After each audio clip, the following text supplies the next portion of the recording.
To speak a few words for Dr. Nandan Samant.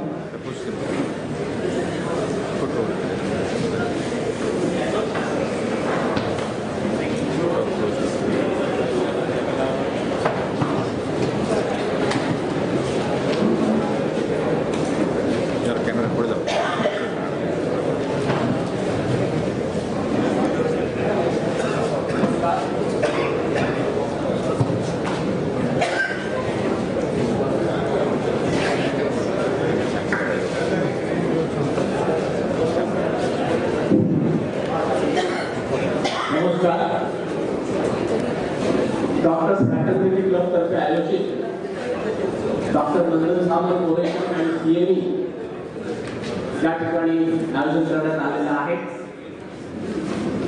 आमचे परममित्र doctor नंदन सामंत एका वर्षापूर्वी 4 September आणि 5 सप्टेंबरच्या मध्यरात्रीची काळ रात्र होती आम्हाला अलविदा करून निघून गेले। अजिबात कल्पना कोणालाच नव्हती। दुर्दैवाने त्यावेळी मुंबईत होतो। नंदन हा आमचा बालपणापासून मित्र। अगदी वेगवेगळ्या भले आमची प्राथमिक शाळा वेगवेगळ्या असल्या तरी माध्यमिक शाळेत आम्ही एकत्र शिकलो। कालांतराने शिक्षणानिमित्त आम्ही सगळे विखुरले गेलो आणि जशी सिनेमात एक स्टोरी पूर्वी आम्ही लहानपणी ज्यावेळी सिनेमा पाहायचो त्यावेळी असं असायचं की 2 छोटे भाऊ असतात, त्यातला एक पोलीस होतो, एक चोर होतो। कालांतराने ज्यावेळी सिनेमाच्या शेवटच्या टप्प्यात पोलीस ऑफिसर त्या चोराला गोळी मारते त्यावेळी आई सांगते की तुम्ही दोघे सख्खे भाऊ आहात। तसं आमचं झालं, आम्ही विखुरले गेलो आणि सुदैवाने पुन्हा टपकलो, जसं मी म्हणतो टपकलो। कुठल्याही प्रकारचं पूर्वनियोजित नव्हतं पण विधिलिखित होतं। त्यानंतर डॉक्टर मसुरेकरांकडे नंदनने काम करत होता। त्याच्यापूर्वी लक्ष्मीनारायण हॉस्पिटल दाभोलीला पण मेडिकल ऑफिसर म्हणून होता। लायन्स क्लबच्या माध्यमातून आमची नाती आणखी दृढ होत गेली। लायन्स क्लबचा अध्यक्ष असताना नंदनने ह्या कुडाळ तालुक्यातील प्राथमिक शाळा जवळपास मला वाटतं 150-60 प्राथमिक शाळेत आय चेकअप कॅम्प करण्यात आलेलं होतं आणि त्याचा येणारा अहवाल हा जिल्हा परिषदच्या आरोग्य विभागाला दिलेला होता। असं महत् कार्य लायन्स क्लबने त्यावेळी त्याच्या नेतृत्वाखाली केलेलं होतं। आमची दोस्ती अशीच वाढत होती। कालांतराने 2008 साली जनवरीला आपण म्हणतो ओरे कप ऑफ टी, पण मी तसं म्हणणार नाही, ओरे ग्लास ऑफ फुली। आम्ही एकत्र असताना तिथे आता आपल्याला सिंधुदुर्ग जिल्ह्यात आधुनिक वैद्यकीय सेवा सुविधा उपलब्ध करण्याच्या दृष्टिकोनातून डॉक्टर सावंत, विवेक गडकर आणि नंदन यांची बैठक होती। त्यावेळी या ठिकाणी आपण एक डायग्नोस्टिक सेंटर सुरू करावं अशी त्यांची इच्छा होती। त्यावेळी नंदनने एक त्यात सीए असावा, एक वकील असावा म्हणून आम्हाला त्यात सामील करून घेतलं।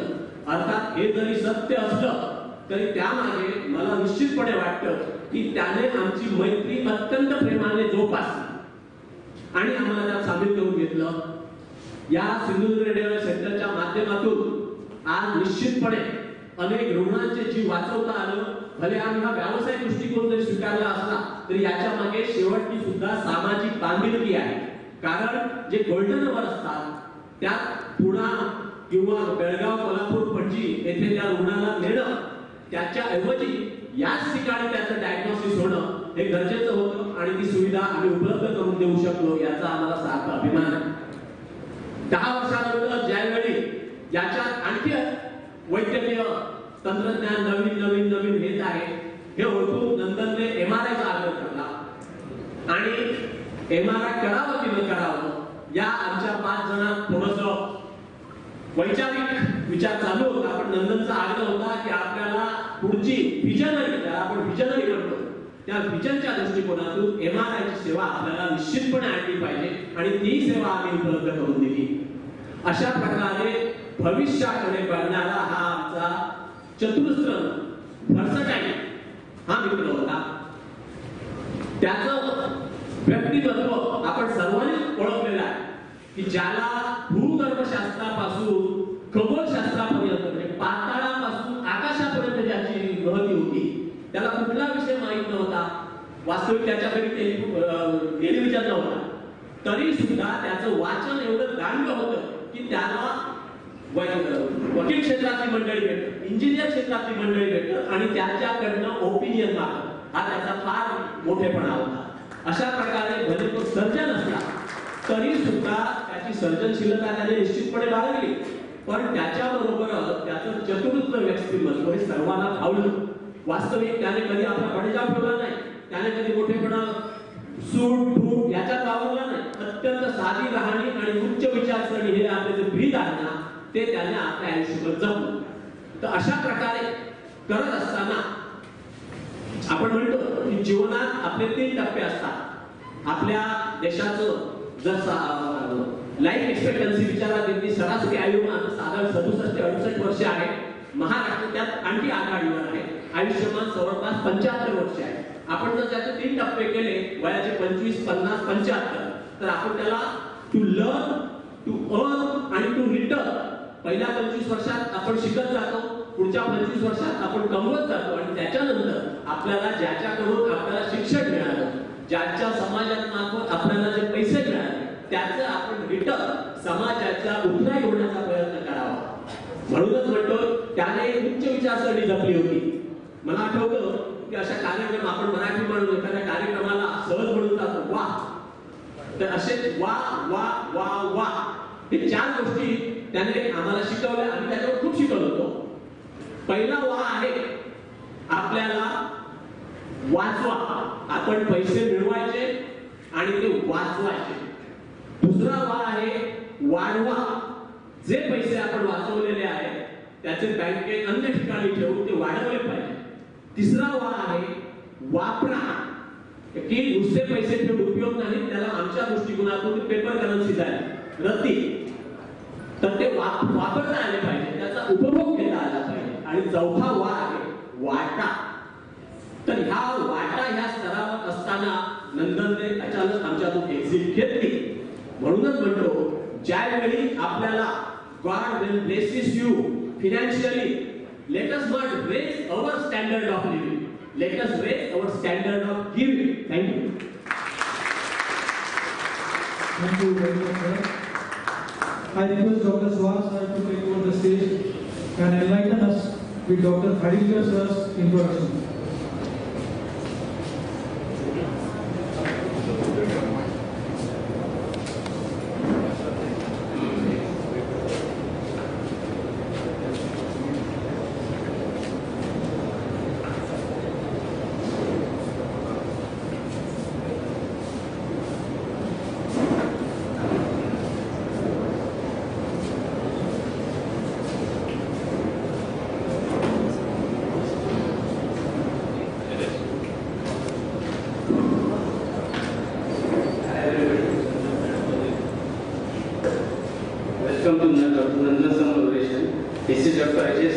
On behalf of board directors, SRC and SRDC, I welcome the faculty and all delegates on this auspicious occasion. I sincerely thank Dietitian Durga for allowing us and giving us a platform to carry out this function. I also appreciate मला खूप कौतुक करायचे आहे Sawantwadi working committee आणि coordination कमिटीचे, कारण त्यांनी फक्त 28 दिवसामध्ये एवढं मोठं सेमिनार अरेंज केलं. खूप टाळ्या वाजून त्यांचं हे करावं वाटतं. Such a big event, the 24 hours is a very big thing. Now let me introduce our chief guest to you, Dr. Satish Kadikar. He is the Dean Medical Faculty, Bombay Hospital and Medical Sciences, Institute of Medical Sciences. Professor, Head of the Department, Neurology, Bombay Hospital, Institute of Medical Sciences, Mumbai. Ex-Professor and Head of Department, Neurology, Grand Medical College and Sir J.J. Hospital, Mumbai. Consultant Neurologist, Bombay Hospital, Institute of Medical Sciences, Mumbai. Editor-in-Chief, Annals of Indian Medical Academy of Neurology, 2012 to 2017. Conveyor, Neuromuscular Subsection, IN. President, Indian Academy of Neurology, 1890. President Nerve Muscle Society of India 1890, President Master Association of Neurology 2013, President Bombay Neurological Association 2015, Treasurer ASEAN Biology Center 2017 to 2021, Trustee and Secretary Muscular Dystrophy Society of Mumbai. He is a Fellow Royal College of Physicians London, Fellow of National Academy of Medical Sciences, Fellow of Indian Academy of Neurology, Fellow of Indian College of Physicians. He is a very good writer. He wrote about 7 books, 57 book chapters, and over 250 publications in the national and international peer-reviewed journals. He is a very good teacher. ज्यावेळी मी ठरवलं की सतीश काळेकर काही बोलवायचं डॉक्टरना त्यावेळी इथे बरेच patient म्हणले की आम्हाला त्यांनी न्यूरोलॉजी ही हात घालून शिकवलेली आहे. तर he is very good teacher. So he achieved best teacher award of medical college and teachers in 2006 and 2014. He is a teacher and examiner for DM neurology.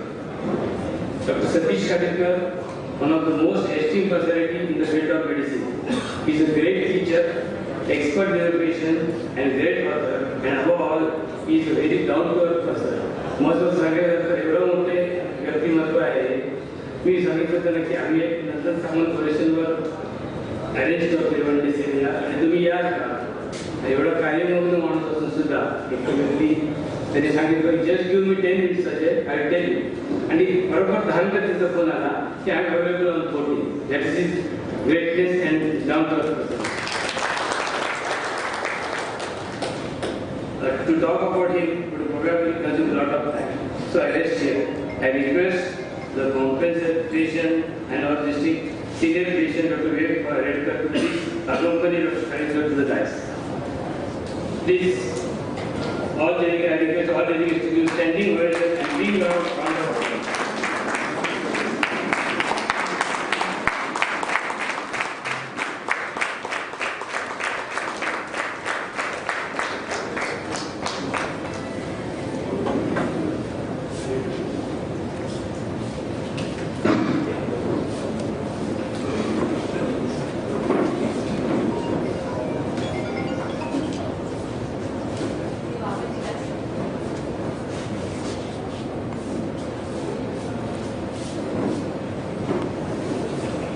Thank you very much, sir. I request DFC President Dr. Rajendra Bhajan sir to felicitate the dignitaries on the stage on behalf of DFC Sindhudurg.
Firstly, I'm a little bit overwhelmed. Thank you very much for all the reception.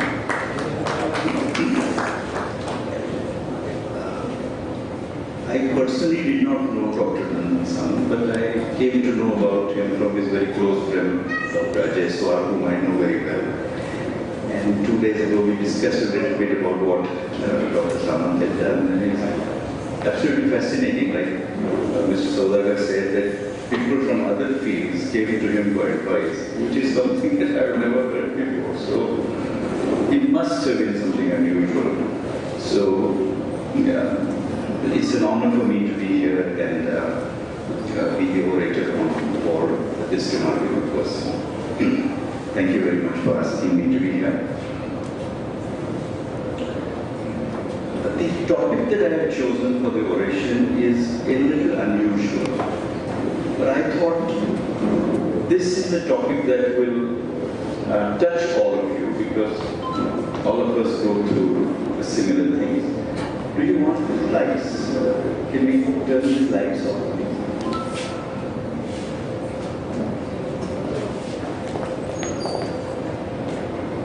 That will make it a little more. Yeah. Right. So the topic for the discussion today is, we want them out. A physician, the healer and the professional. And I think this will address to a need of this current time. So I'll take you back to 1983. Incidentally, I did my BBS and MD from the Government Medical College, Mirrors. So when I came here today morning, I made a lot of friends, and I'm delighted about it. From 86 onwards, I'm in Bombay, but I think the time that I spent in the medical college at Mirrors was fabulous. So I'm taking you back to 1983, the ICU of the Wonders Hospital where I worked. I declared a death.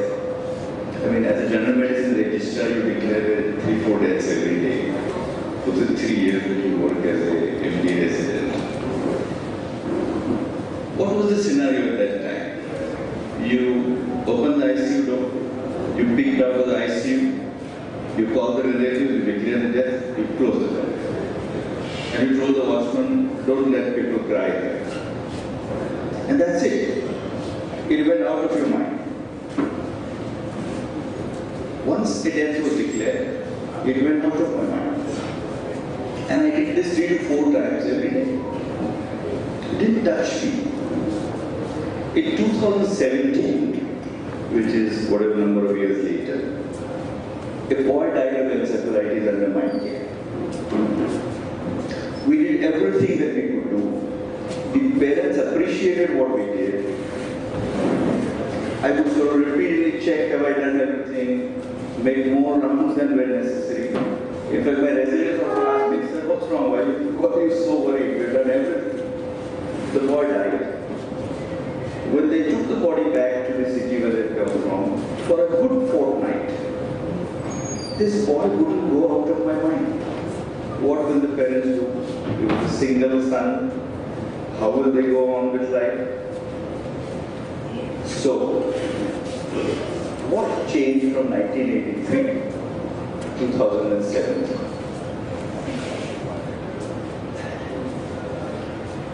And that's what this presentation is based on.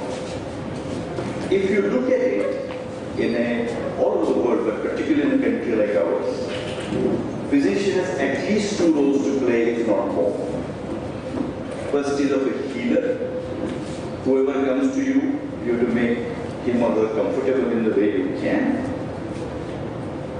And being a professional. And by professional you mean you are a student of a science, you study that science. And nowadays, you are also an organized service provider. So, professional means scientist and service provider, and a healer. If you look at what is healing, on the right panel you will see some very nice writing. Healing doesn't mean that the damage never existed, but it means that the damage no longer controls If a patient of stroke comes to me and I cannot relieve him completely of his paralysis, if I can heal his mind to say, okay, this is not the end of it, I can do everything, that's the job of the healer. Treating him with antispasmodic drugs, anti-edema measures is the science behind it. So, healers have existed far longer than scientists. Allopathy is how? 500 years, 600 years. Healers have been there all the time. And you can see the different cultures where the healers have been around, starting from India, China, Egypt, Rome, everywhere. Now these people have to practice evidence-based medicine, but they have been around. I'm sure so many of your relatives go to people who are not, who are healers and not scientists, and do this and do that and feel better. And they've still been healing even when we are around. So we have to all realize that healing is a separate property to be learned and practiced on its own merit. And it does not necessarily stand on the shoulders of evidence-based medicine. I think being allopathic practitioners, we are so taken in by evidence, which we keep creating and which we keep recreating and reinventing and changing, that we forget that healing has to be learned as well. Right. Now, a healer's mindset is completely different from a scientist's mindset. My examples will be neurological because I am primarily a clinical neurologist. See, left hemiplegia is an infarct in the anterior branch of the MCA due to atherosclerosis to a scientist. To the healer, it is a man whose hand and leg is not working, and what all he must be suffering or having difficulties with. Or bilateral blindness in the to the scientist is optic neuritis requiring workup to know whether it is MS or neuromyelitis optica or MOG or whatever. But to the healer, it's a blind girl navigating difficulties for the who needs help. So, as you can see, these are very different parts of the mindset, and both need to be cultured and introverted commas activated. Now, see, this I have taken from our wards at the Grant Medical College, where I worked for a very long time. Delighted to have been there. Yes, Tuesday rounds, on Tuesdays we have the grand rounds, and the whole faculty will be there, and students will look up to presenting cases to the stalwarts who came there. So, a student presents a case of spinocerebellar ataxia with slow eye movements, which incidentally was a disease that was diagnosed in our department only, or the disease came from our department. Right. So, what are the questions asked? And this is de facto. I have not created this. This is de facto. The assistant professor asked him, enumerate various eye signs in ataxia and 10 names of at least 11 syndromes. So he knows science. He is asking whether the boy knows science. Associate professor was a little different and says, do you know who worked on this disease in India? And like I told you, it came from our department only. The more senior doctor says, don't forget to send him for physiotherapy, because he knows that genetic ataxias are not treatable, and what will help the person is physiotherapy. And don't burden him with too many diagnostic tests. So see how the thinking is matured from knowing more to putting it to help to the person.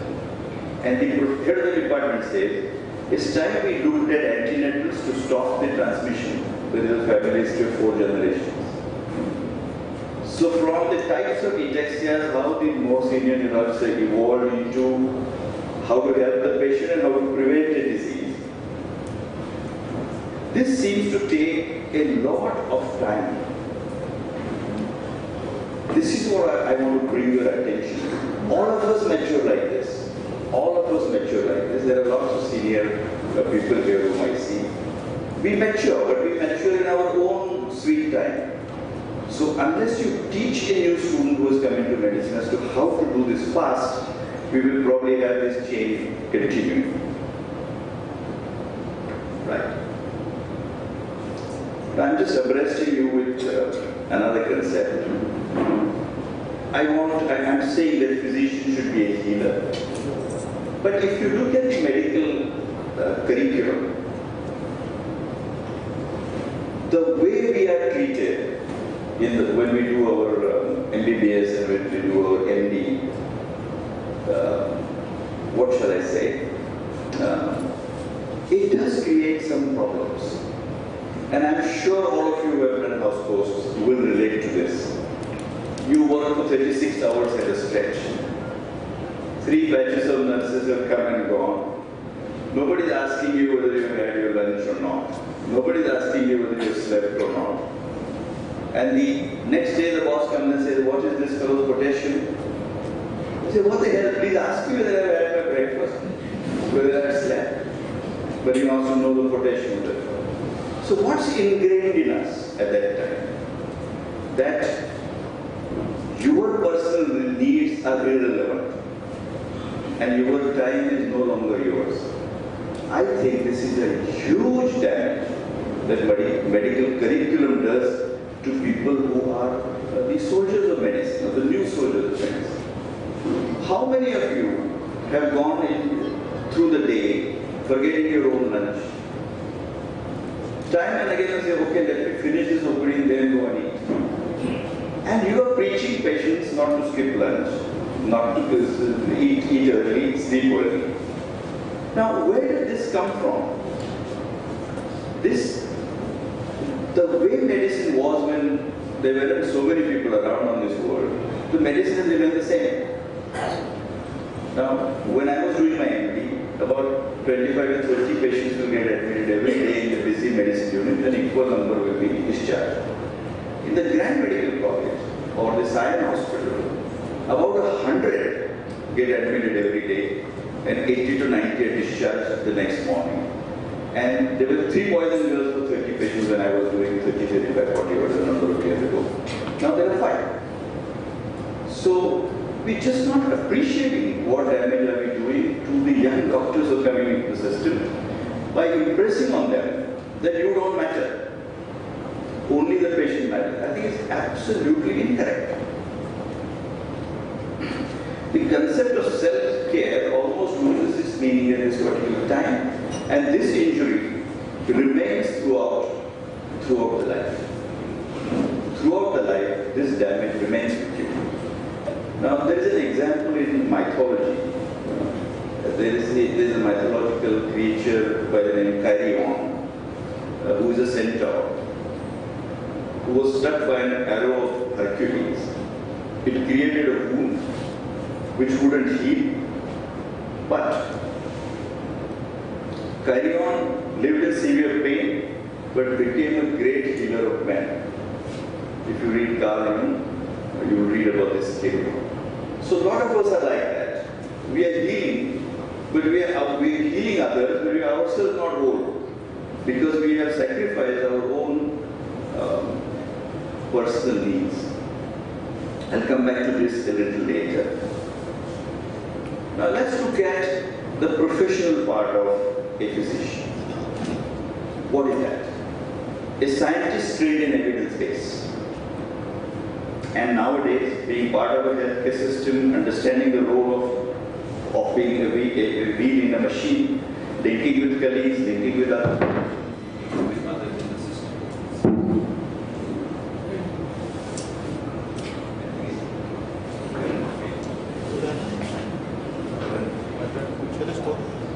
Pizza is come.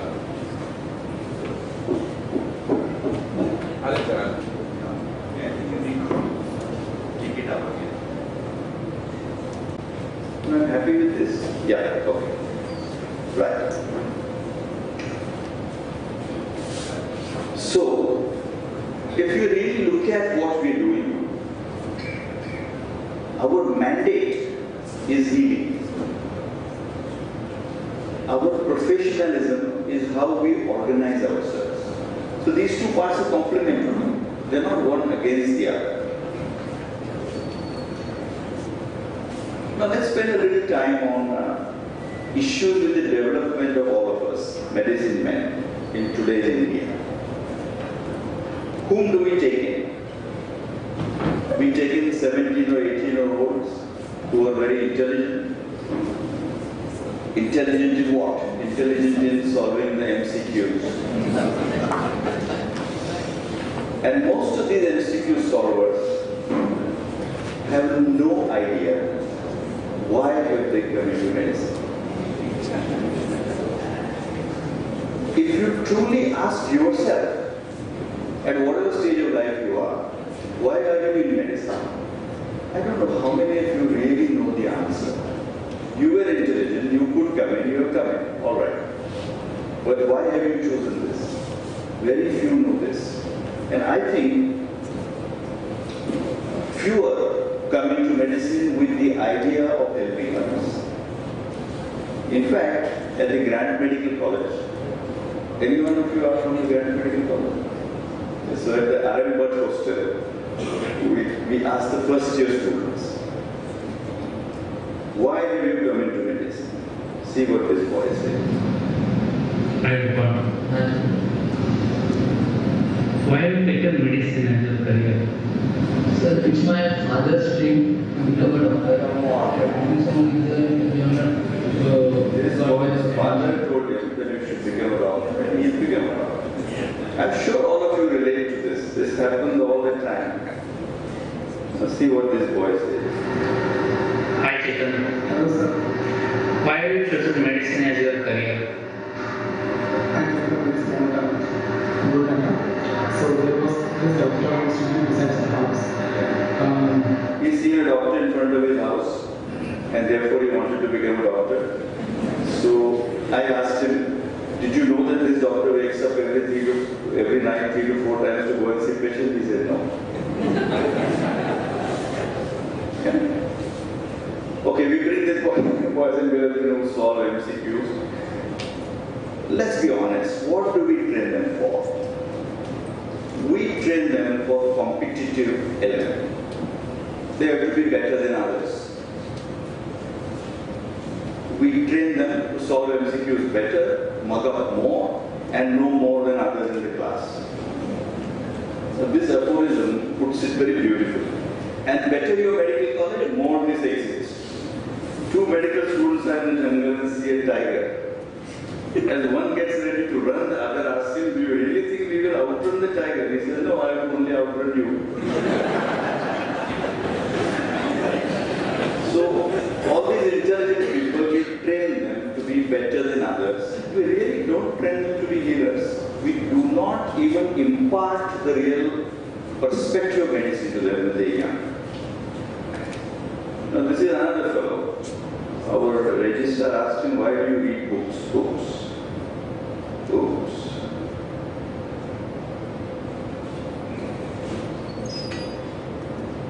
Why do you read medical books? Actually, I don't really like to read books basically, but I do read because that's what I'm supposed to do. That's how I will compete with my colleagues. That's how I will compete with my colleagues. Now see how different we have become in our training from what reading is about. This is from Francis Bacon.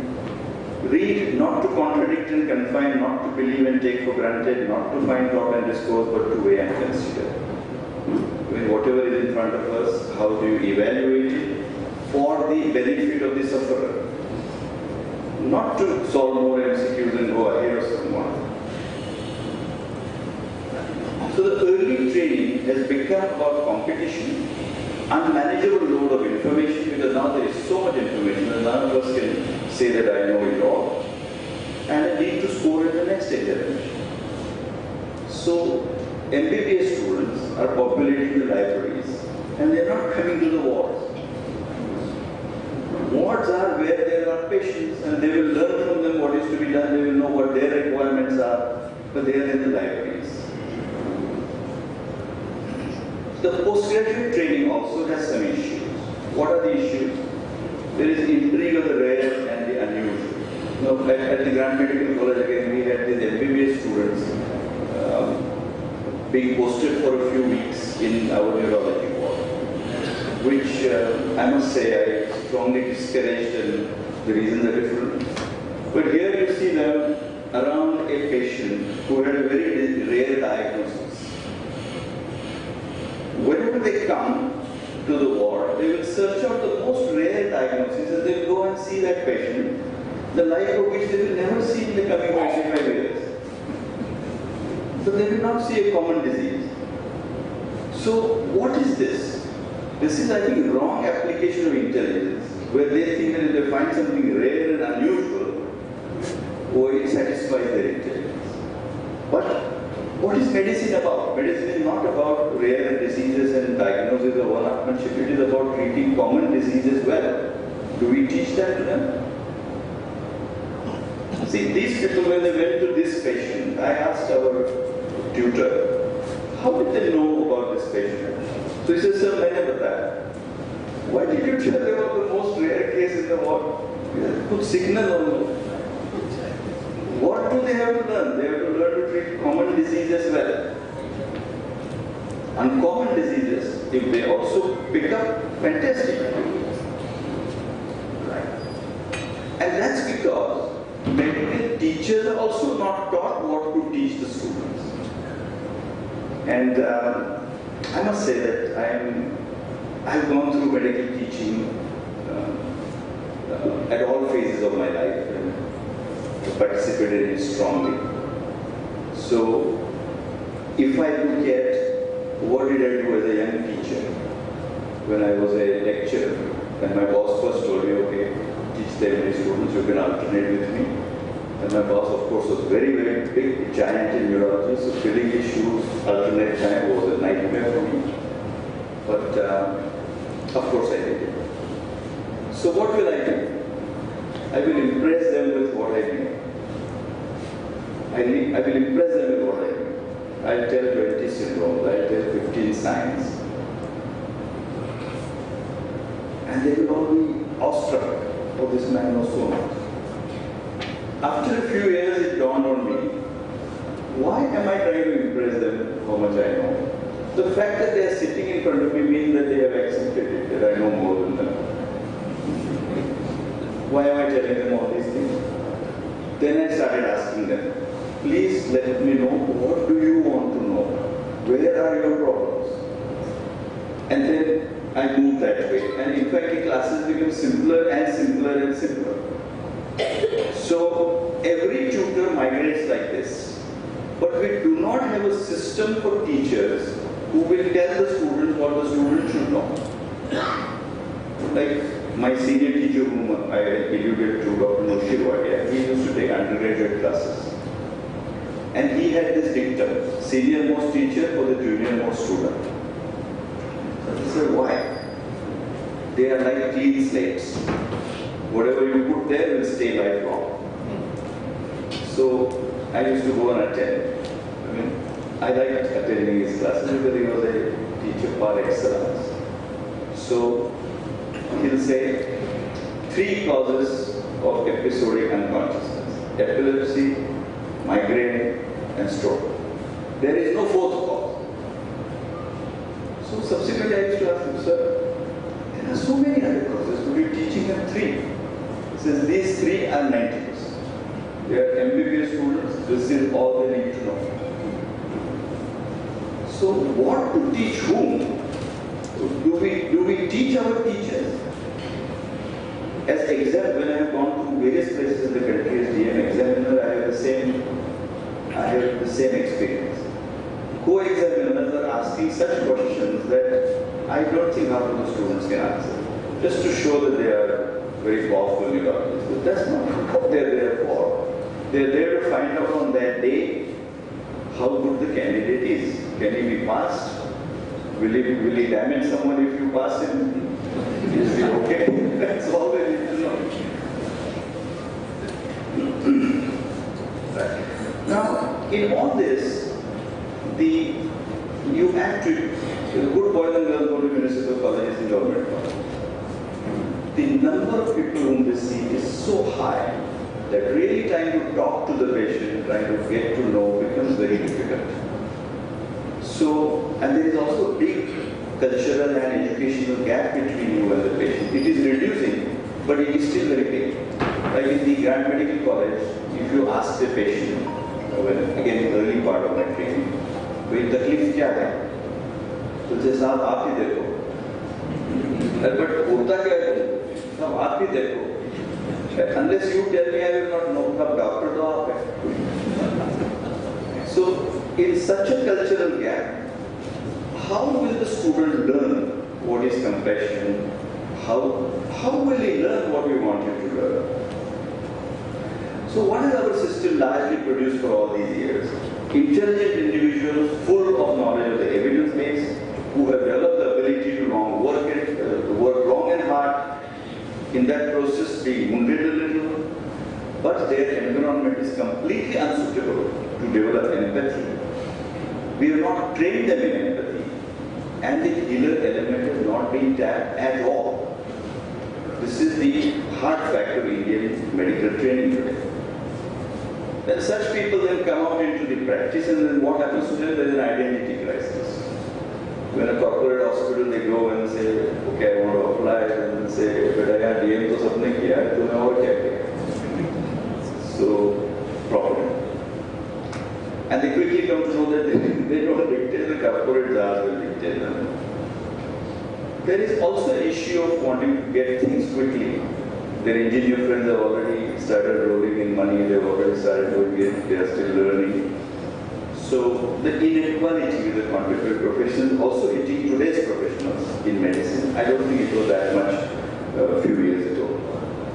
So in all this, the healing properties emerge with time and self-experience at a much later stage of career. In our own ways, we go on learning that. So I come back to the question, over these years, what changed?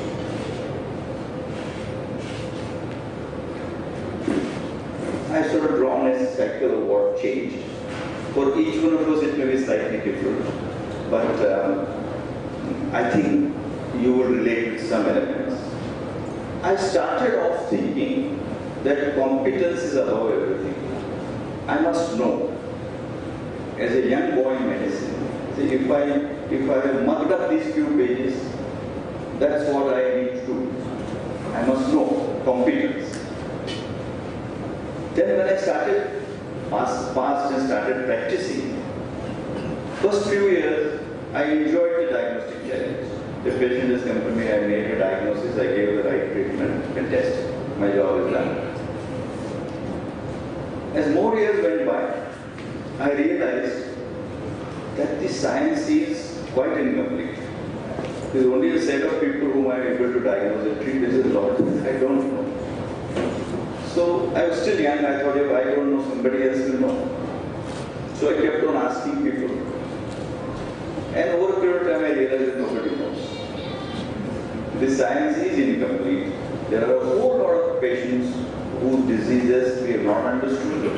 We do not have good treatments for them.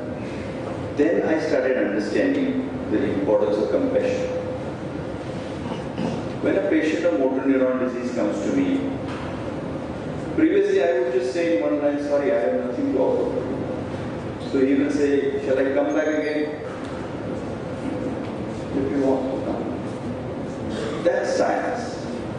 I have looked at your disease, I have no answer, I'm sorry. End of the matter. Subsequently, when the incompleteness is that there is still a human being who needs to be treated, then the mindset has changed to becoming a healer and a scientist. Now, today I become much more senior in neurology, and most of my work is of second opinion, third opinion, difficult cases, undiagnosed cases. So now today when a patient of motor neuron disease comes and asks me, sir, have you ever seen somebody improving? I tell a white lie and say miracles can happen. He survives on that thread. There is an animal suffering. You do not have an answer. You don't have to finish his hope. And believe me, hope is independent of reality. You all understand this. Hope is independent of reality. Today there is no treatment for motor neuron disease. Doesn't mean that tomorrow they won't be. He can keep hoping. So, how to keep that hope alive, how to make them comfortable where they are, is what evolved over time. And I think at this point in time, I often say this jokingly, that different people in different stages of their career are selling different things. You're selling diagnosis, you're selling availability, you're selling accessibility, you're selling low fees, whatever. As you go through this cycle and you reach a point where I find myself now, I'm only selling hope. They are coming to me because they want that thread of hope. डूबते को तिनके का साथ sir बोले कि उन्होंने कभी देखा है. They survive further on that. And lastly, I think another thing that happened in this cycle, and I'm quite open about it. You know, you are young, you have trained in a science, you have a life to lead, you have a family to feed, you have your own requirements. Your orientation is towards that, to fulfilling what you require, which everybody's will be different. And particularly the mid phases are very difficult because your parents get old and your children require more and all that happens. The later stages are much better because you have done whatever you could. Whether good, bad, that's different, but it's been done. Your children are on their own. There is nothing much else to look at. This is where I think, unfortunately, this is where I was able to put the patients completely ahead of myself. And again, being brutally honest. Where I say, okay, now this man has come, what does he need? What do I need from him doesn't matter. I really don't need anything. This time that it took for me, I would really appreciate it doesn't take that much for you. Because finally, our last frontier is to help people who are suffering, and that's what medicine is about. Whatever you gain in that process is a byproduct. Medicine is not about that. It took a very long time for me to understand this. Now, in the last few minutes,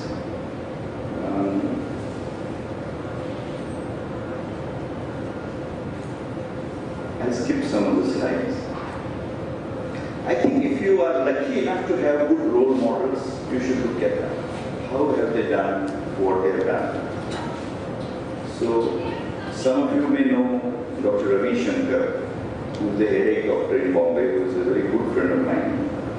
So I'm asking Ravi Shankar, what is the role of role models? What's the role of the role model? Now the role model in this current scenario, where the internet is so heavily used by everyone, both young students, doctors, and the patient, the role model has still an important role to play because he fills the gap. He teaches you how to adapt, to bridge the gap between theory and practice. Because if you, for example, how to adapt. The role model tells you how to adapt to your situations. This is my teacher, Professor Nushirwadi, with whom I was very fortunate to write a book. And he was 86 at this time. He was 86 when he asked me to do the book. And the last publication in his life was at 88 years of age. Now, we're coming to the end of the talk. Society's needs and expectations. We want them, people want us to be available, accountable, affordable, amicable, and they don't mind if we are knowledgeable. Whereas we want to be knowledgeable. Look at how the differences are. However, I still feel that a large segment of our patients, even in modern India, is seeking the healer in us. साहब appointment नहीं है, पर दूर से आया हूँ, देखोगे क्या? फीस कम आया हूँ, देखोगे क्या? कुछ भी करके इसको खड़ा करना है, whatever it takes, I will within my means I do. So then actually, what is this? You get angry with these things. But what are these things? These are appeals to the healer in you. You please help me. Now, ours is a poor country. There are issues, but that doesn't mean that we can't help them. Now, see this. This is from the movie Anand. I don't know how many of you have seen. A lot of you may have seen. Where Amitabh is a doctor and he is doing a medical consultation. See this.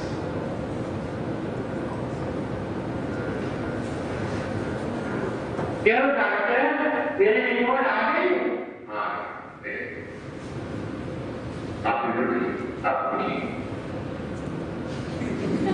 लगता है बहुत निराश हो गया। नहीं, वो बात नहीं। लेकिन डॉक्टर कुलकर्णी ने कहा था कि आप कैंसर एक्सपर्ट हैं। Expert in what? कैंसर देने में क्या इलाज करें? हर कोई बात नहीं डॉक्टर। हाँ, एक नई कॉम्प्लिकेशन शुरू हो गई है। रात को नींद नहीं आती और दिन भर सुस्ती सी लगी रहती है। कोई अच्छी तगड़ी की दवा दीजिए। दरअसल आपको सिर्फ दवाई खाने का दवा। अगर मैं आपको 4-5 किस्म की रंग बिरंगी टैबलेट या कैप्सूल दे दूं या किसी ऐसी दवा का नाम बताऊं जो 10 दुकानों में ना मिले, तभी आप समझेंगे मैं बहुत बड़ा। देखिए डॉक्टर, अगर कोई दवा दे सकते हैं तो दीजिए, वरना शहर में डॉक्टरों की कमी नहीं। Amitabh has given a beautiful example of a scientist in you. You don't have a disease, you don't need a treatment, get out. What is the result? An unhappy man walking in and a more unhappy man walking out. So, I think if he had given 2-4 rang-birangi goliyan, would it have been incorrect? As long as he didn't make a wrong diagnosis, wouldn't have been incorrect. So I thought this was a beautiful example of science versus healer.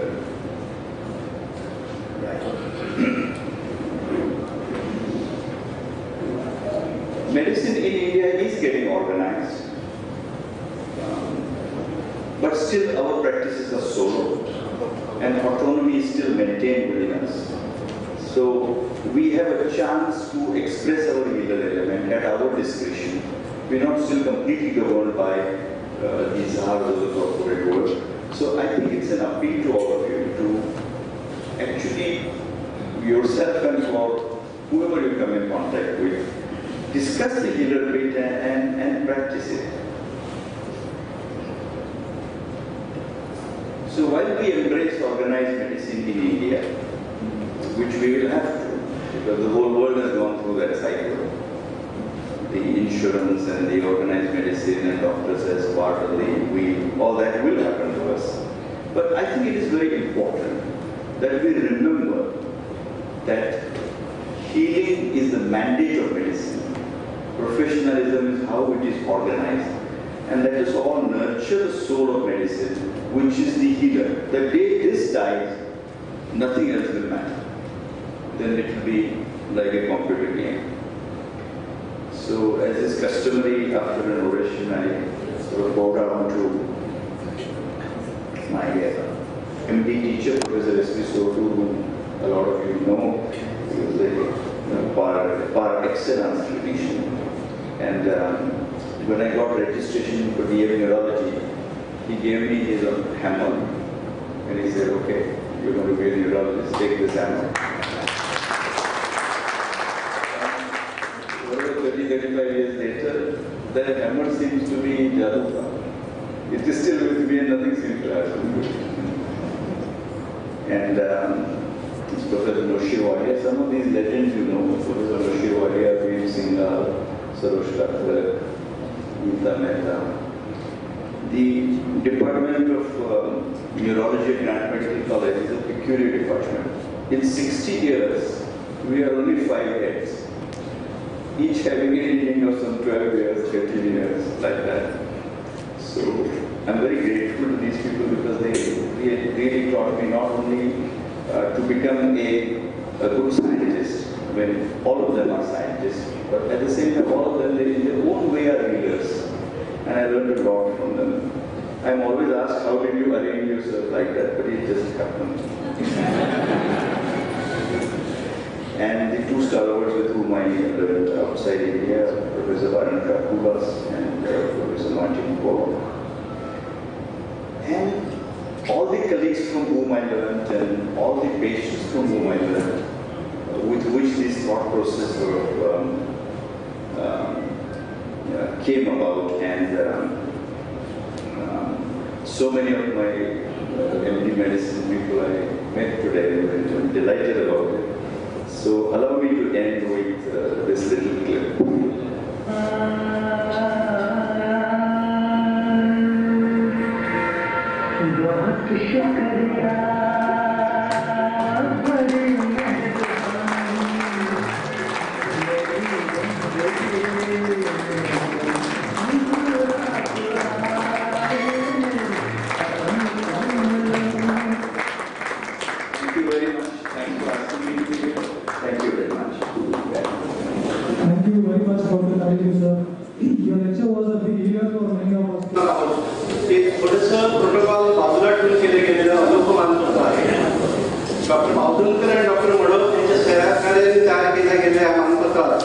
Doctor Satish आणि doctor नंदन यांचा मनापासून गौरव करण्यात आला आहे. Doctor सतीशजी, आपल्याला एक मी गोष्ट सांगू इच्छितो की महाराष्ट्रातच नव्हे तर संपूर्ण भारतात तिन्ही पती एकत्र असतील आणि पुण्या गोविंदांनी मॅटर्निटी म्हणजे बंधुभाव कायम ठेवून नांदणारी आणि कुठलेही भेदभाव इथे न ठेवता CME continuous medical education programme गेले 30 वर्षे घेणारी एकमेव संघटना.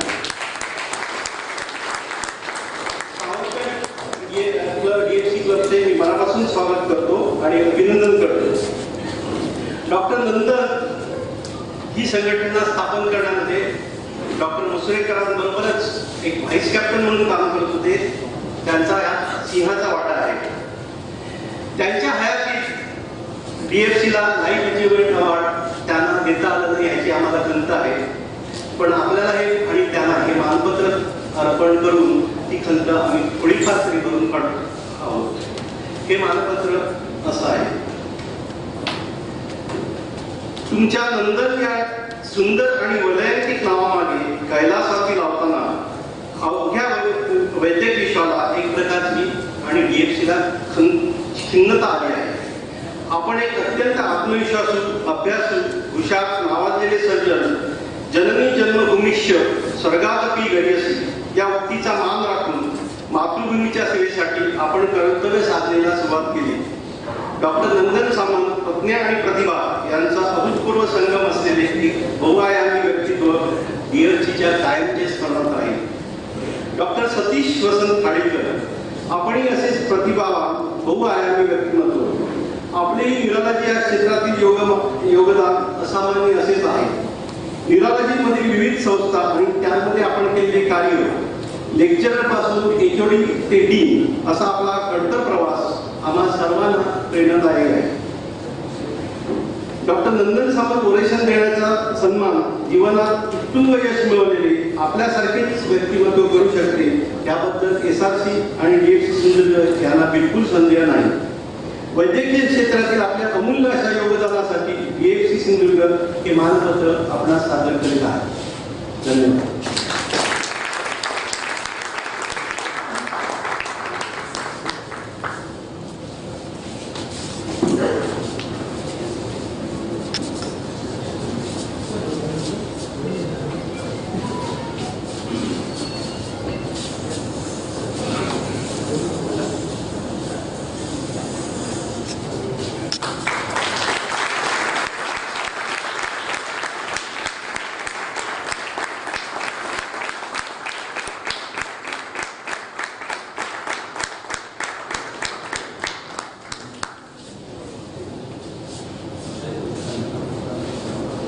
Thank you very much, sir.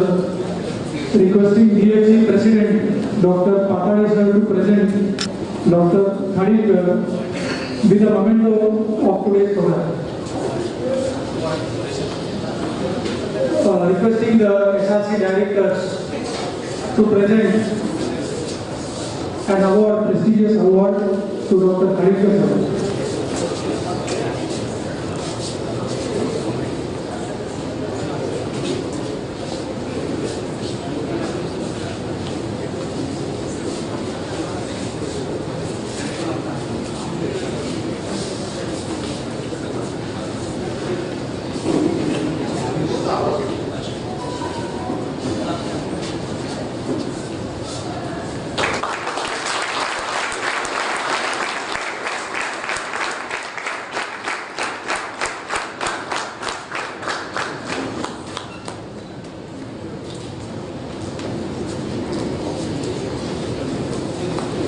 Dr. Rajendra Patade sir, can you please do the honors of presenting Dr. Khadikar sir with a memento of today's program?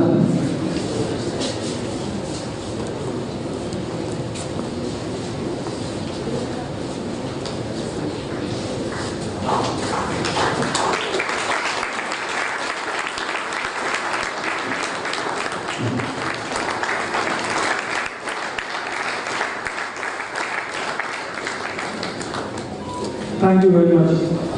Dr. Khadikar was a great teacher to many. There is one student of his many students who is renowned doctor and physician of our DFC. I request Dr. Sanjeev Akhirkar to express a few words for Dr. Khadikar sir. Thank you. Thank you SRC मला दोन शब्द बोलायला तो बोलले होते. आम्ही दोन टीचरबद्दल बोलणार आहे. एक टीचर आपल्याला नाही आहे डॉक्टर नंदन सामंत. आधी योगाला त्यांना 5 सप्टेंबरलाच देवाने बोलवून घेतलं शिक्षक दिनाच्या आदल्या दिवशी. कदाचित त्यालाही काही त्यांच्याकडनं शिकायचं असेल असं वाटतं मला. म्हणजे अजूनही वाटत नाही की सामंत सर गेले. आत्ताही कुठेतरी मागे वगैरे सिलेंडरवरतून काय संजू समजलं मग हा असं करून विचारते मला. प्रत्येक वेळेला म्हणजे त्यांनी मेडिसिन कसं शिकवलं पण बऱ्याच दुसऱ्या गोष्टी ज्या डिस्कस करायच्या आणि बऱ्याच दुसऱ्या गोष्टी म्हणायचे. मतभेद खूप व्हायचे, मतभेद खूप असायचे, परंतु ते कधीही ते मध्ये यायला दिले नाहीत त्यांनी. आणि त्याच्याबद्दल आता बोलताना आत्ताही बोलून घेतलं आठवतात ते अजूनही. आणि दुसरं बोलायचं ते डॉक्टर खाडीकर माझे टीचर न्यूरोलॉजी. कर्मधर्म सहयोगाने आम्हाला न्यूरोलॉजी जे म्हणजे आपल्याकडे जो फोटो दाखवला त्या सर्व फॉरवर्ड आमचे हेड ऑफ डिपार्टमेंट आणि टीचर असताना करायला मिळाले. त्यावेळी डॉक्टर खाडीकर आमचे लेक्चर होते न्यूरोलॉजीमध्ये. आणि अशा त्यांनी आम्हाला बोट धरूनच शिकवलं जे काय शिकवलं आहे ते. असंच धीरगंभीर व्यक्तिमत्व होतं. अशाच छान पद्धतीने आज जे लेक्चर घेतले त्यांनी तसेच ते आम्हाला शिकवायचे. And I really thank him for all the teaching he has done to me and all the आणि न्यूरोलॉजीमध्ये जे काय शिकवलं जे काय करतो आहे त्यांच्यासारख्या बरेचसे टीचर आहेत पण one of the and I really thank him for that. I take this opportunity to thank them both. Thank you very much, Dr. Khadikar sir. अजून एक स्टुडंट लाईनवर उभे आहेत doctor G T Rai sir. I would request you to please express a few words. I just want to thank DFC and Team SNJ for allowing me to talk on this dais. सगळ्यांना माहिती आहे सरांचं आता lecture झालं. असं एकच lecture तुम्ही ऐकलं आणि आम्ही आमच्या 3 वर्षामध्ये अशी कितीतरी लेक्चर्स ऐकले आणि आम्ही सरांना बघून जे काय आता न्यूरोलॉजीचे जे काय पर्सेंटेज आम्ही प्रॅक्टिस करतो ते जे नॉलेज आहे ते तिथून इकडे आलेलं आहे.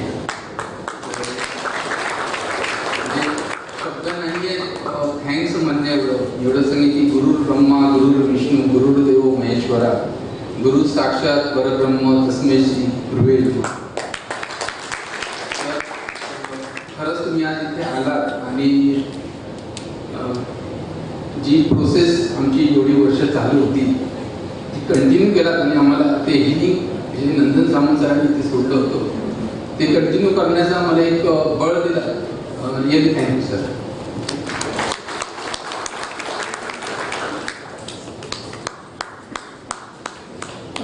Dignitaries, please stay on the dais. Dr. Mrs. Amrita Sawar, madam, wants to express a few words. साधू संत येती घरा तुळशी दिवाळी दसरा याचा अनुभव दादांच्यामुळे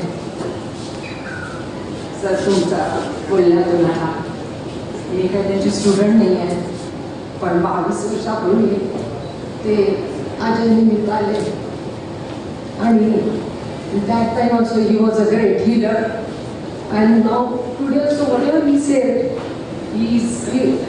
we all of us will become great healers is what I think so माझ्या डोळ्यात फार अश्रू आले सगळं ऐकताना सर आणि आम्ही किती वेळा तरी भेटलो आम्ही 22 वर्षांनी आता भेटतोय आणि मला आज राहवलं नाही आम्ही व्हेरी सॉरी म्हणून हे 2 शब्द बोलतो thank you Thank you very much, Kokan. I ask the dignitaries on dais to please take your seats. Every coin has 2 sides. आता नुकतंच एक इमोशनल स्पीच ऐकल्यानंतर we will proceed to request DFC नागरिक. असे आणखी व्हिडिओ पाहण्यासाठी कोकण नाऊचं यूट्यूब चॅनल सबस्क्राईब करा, bell button दाबा, ताज्या घडामोडींसाठी लॉग इन करा kokannow.com.